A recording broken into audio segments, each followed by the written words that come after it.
صبر میں شکوہ نہیں ہوتا، بس خاموشی ہوتی ہے، اور اس خاموشی کا شور صرف اللہ کو سنائی دیتا ہے۔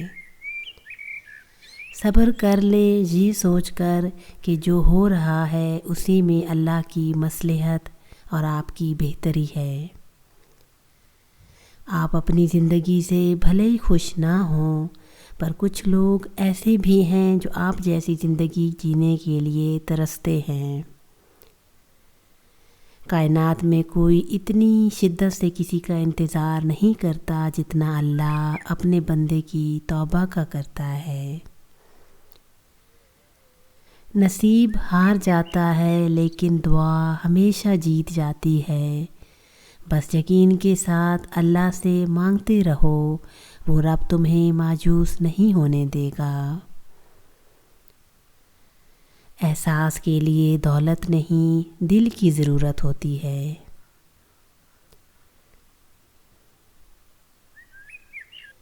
صبر کی ابتدا پر ہی مشکلیں ہیں اور انتہا پر معجزے ہی معجزے۔ جو ہو رہا ہے ہونے دو، تمہارے رب نے تمہاری سوچ سے بہتر تمہارے لیے سوچ رکھا ہے۔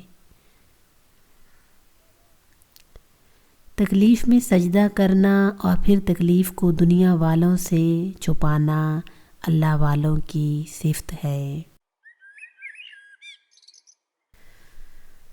اللہ پاک سے کبھی نا امید مت ہونا، کیونکہ وہ قطرہ مانگنے پر بھی سمندر عطا کر دیتا ہے۔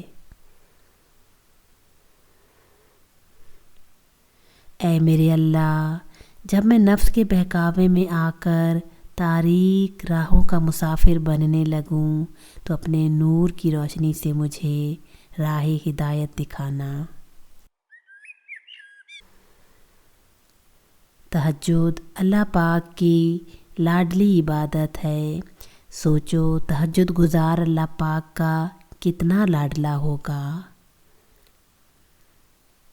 ناممکن تمہارے لیے ہے، اللہ کے لیے تو کچھ بھی ناممکن نہیں۔ جب تمہیں تکلیف ہو اور تم سکون کے لیے اللہ رب العالمین کی جانب دیکھو تو بس اتنا کہنا، مالک جیسے تو راضی ویسے میں راضی، پر امید رہنا، مثبت رہنا اور کبھی بھی مایوس مت ہونا۔ پتہ ہے کیوں؟ کیونکہ جب تم اللہ کی رضا میں راضی ہو جاؤ گے تو وہ تمہیں بدلے میں سکون عطا کرے گا۔